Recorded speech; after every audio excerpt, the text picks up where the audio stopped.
Selamat siang Pak Kun. Selamat siang Bu Anggita. Bagaimana kabarnya hari ini? Puji Tuhan sehat. Bagaimana Syukurlah. kabar panjenengan? Alhamdulillah baik. Pak, bolehkah saya meminta waktu Bapak sebentar untuk menggali informasi kaitannya dengan pengambilan keputusan berbasis nilai kebajikan sebagai seorang pemimpin? Boleh silakan. Baik, terima kasih atas waktunya ya Pak. Selama ini, bagaimana Bapak mengidentifikasi kasus-kasus yang merupakan dilema etika atau rujukan moral? Baik, cara saya mengidentifikasinya ya, kasus-kasus yang termasuk kategori dilema etika ataupun rujukan moral. Yang pertama, jelas saya melihat kasus tersebut, kemudian saya menganalisanya dan memilah apakah ini termasuk dilema etika ataupun rujukan moral. Itu yang saya lakukan dari dalam melihat kasus itu. Tetap nomor satu adalah analisa dari diri saya terhadap kasus tersebut. Begitu Bu Anggita? Oke, berarti Bapak itu menganalisa kasus tersebut ya Pak. Kemudian bagaimana Bapak untuk menjalankan keputusan tersebut di sekolah, terutama untuk kasus-kasus yang kepentingannya sama-sama mengandung nilai kebajikan? Bagaimana saya menjalankan Pengambilan keputusan bagaimana di cara sekolah. pengambilan keputusan, mungkin lebih tepatnya seperti itu ya. Iya betul. Nah, tentunya saya banyak pertimbangan Bu dalam pengambilan keputusan. Tidak serta-merta langsung saya ambil keputusan.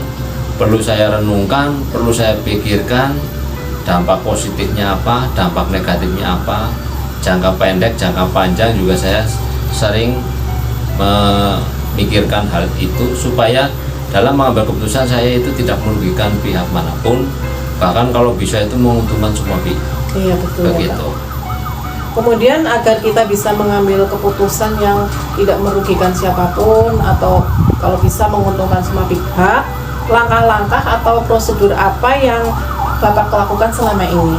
Langkah-langkah yang saya lakukan dalam mengambil keputusan, yang pertama jelas kita harus benar-benar bisa menganalisis masalah tersebut supaya kita dapat menentukan langkah yang tepat dalam mengambil keputusan itu. Langkah yang tepat itu harus kita ambil secara hasil pemikiran yang bagus, yang dari hasil perenungan juga bila perlu, karena untuk mengambil sebuah keputusan itu kan tidak boleh terburu-buru, jadi Iya, betul. harus penuh dengan rasa tenang, kemudian pemikiran yang tenang, kemudian kita berpikir dampaknya bagaimana gitu.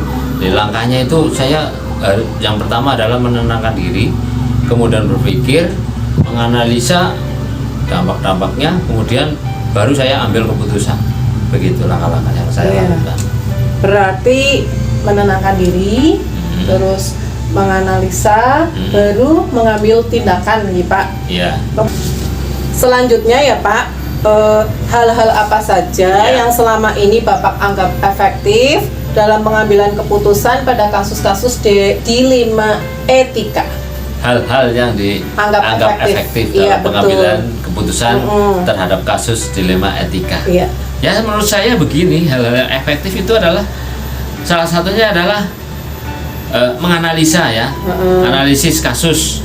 Kemudian setelah menganalisa kita menentukan solusinya, solusi dari pada kasus tersebut ya, dengan menimbang peraturan-peraturan yang berlaku atau yang ada, yang nantinya kita harapkan adalah bermanfaat bagi kepentingan umum Iya, terus atau banyak orang dan tidak merugikan. iya. Itu yang efektif Itu menurut ya, saya. Iya, oke. Cukuplah itu ya saya. Cukup. Kalau tadi kan hal-hal yang efektif ya Pak. Sekarang apa saja yang selama ini merupakan tantangan dalam pengambilan keputusan pada kasus-kasus dilema etika? Tantangannya Pak. Saya rasa saya tidak pernah merasakan ada tantangan. Jadi Gede, iya, selama hebat. ini saya anggap dalam mengambil keputusan hanya sebuah apa namanya ya, ujian-ujian kecil lah. Jadi, kita sebagai pemimpin harus bisa mengambil keputusan yang dibutuhkan oleh sistem ataupun organisasi kita. Jadi tantangan itu tergantung daripada pribadi masing-masing, Bu. Saya kalau menganggap itu tantangan, banyak sekali tantangannya. Nah, tapi kalau kita berpikirannya positif, itu kan tantangan itu akan menjadikan sebuah cambuk Motivasi. atau motivasi bagi kita untuk semakin baik dan semakin baik. Jadi ya kalau secara umum tantangan yang sering kita hadapi itu adalah kita tidak bisa memuaskan semua pihak. Oh iya, betul sekali, Pak. Pasti dalam pengambilan keputusan ada pihak-pihak yang dipuaskan dan ada pihak-pihak yang tidak dipuaskan. Oh, iya.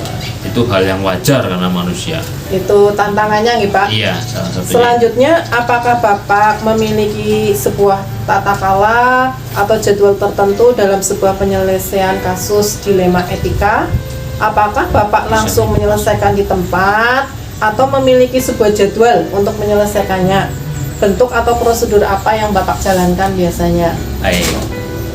Dalam menghadapi masalah kan kita bisa melihat masalah itu ya, Bu. Jadi masalah kan ada yang ringan, ada yang sedang, ada yang berat itu. Masalah tidak ada. Ya kita memporsikan ya. Oh ini masalah ringan. Kalau masalah ringan saya langsung bisa ambil keputusan, Bu, saat itu juga. Tapi kalau sedang keberat ya saya perlu pertimbangan. Jadi perlu waktu ya, perlu waktu untuk memutuskan masalah tersebut. Ada tahapan analisis sekian hari atau sekian jam atau sekian waktu. Kemudian tidak langsung intinya lah itu. Kalau yang masalah berat, beberapa hari kemudian baru bisa saya putuskan. Gitu. Saya rasa itu wajar lah untuk semua orang. Berarti itu, tergantung masalahnya ya, Pak? Iya, tergantung masalahnya. Selanjutnya, adakah seseorang atau faktor-faktor yang selama ini mempermudah atau membantu Bapak dalam pengambilan keputusan? Oh, sangat.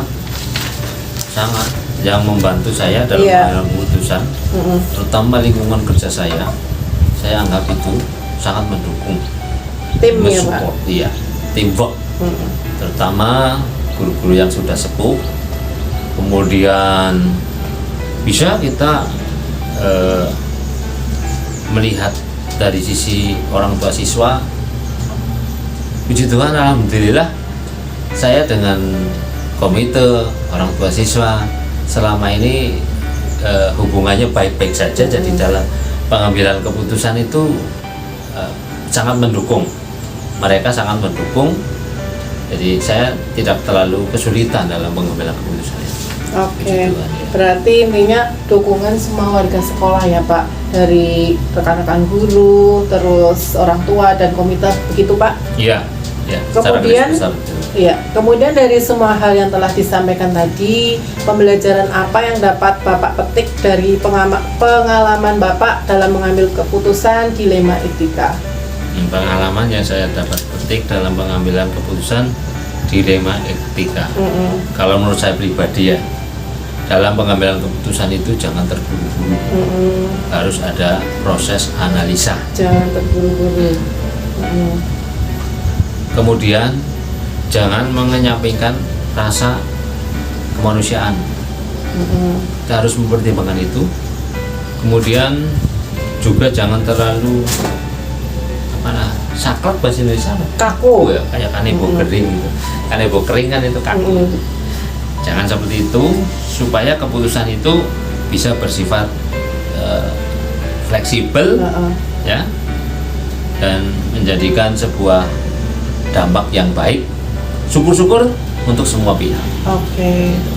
Itu yang dapat saya ambil pelajaran dari pengambilan keputusan di masalah dilema etika dan moral itu tadi. Oke Bapak, saya rasa cukup sekian dialog kita hari ini. Terima kasih Bapak sudah banyak berbagi hal dengan saya ya. Oke. Sukses selalu Pak. Sama-sama.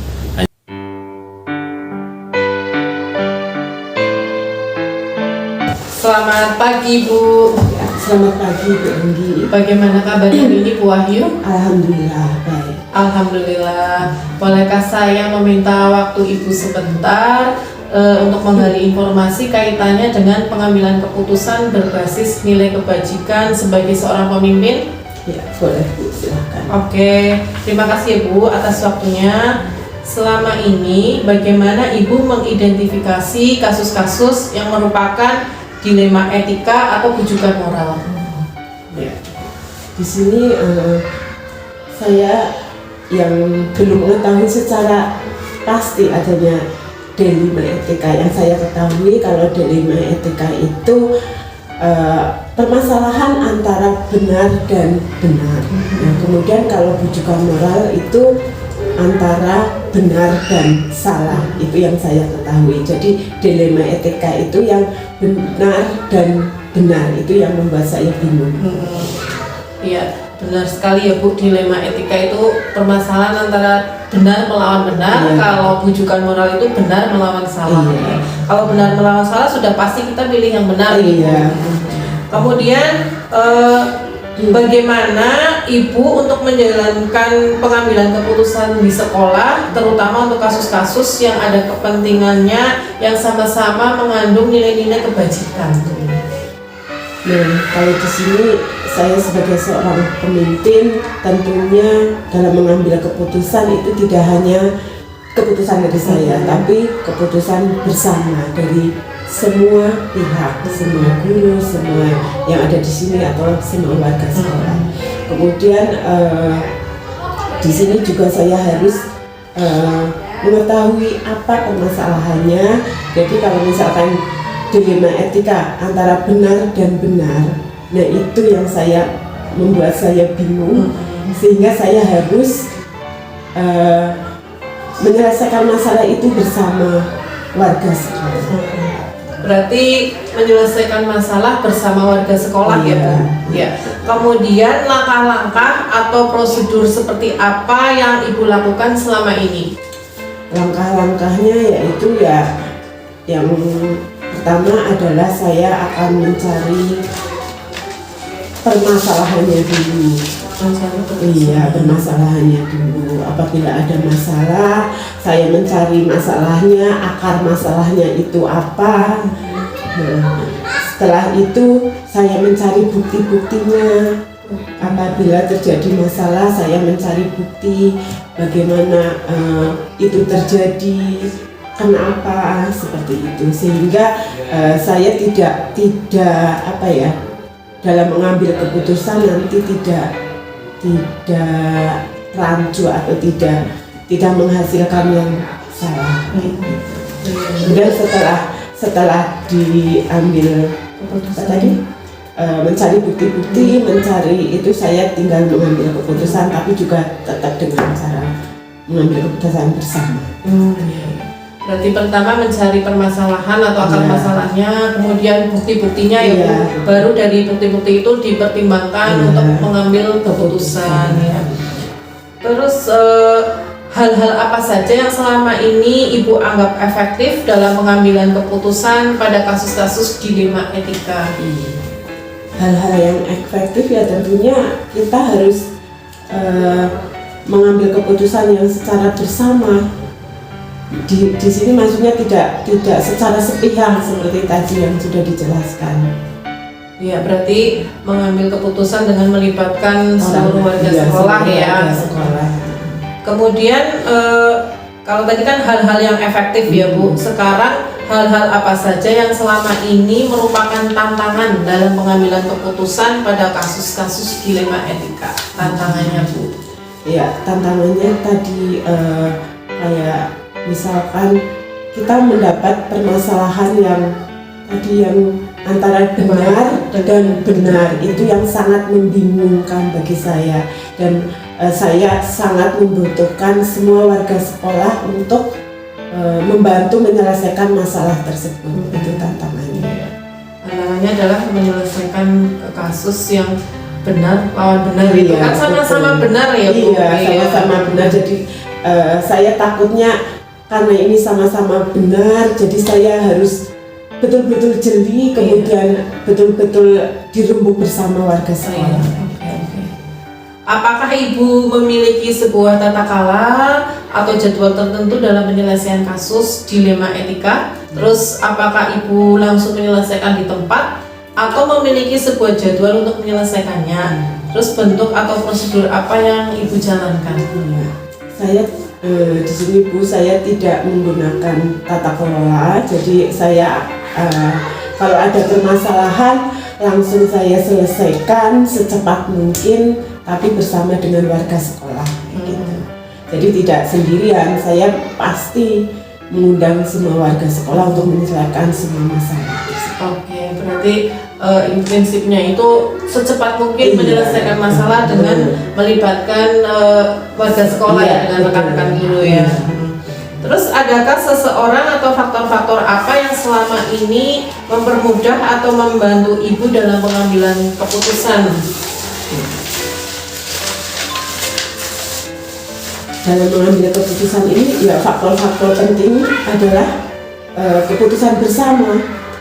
Iya, keputusan bersama itu faktor yang sangat penting bagi saya.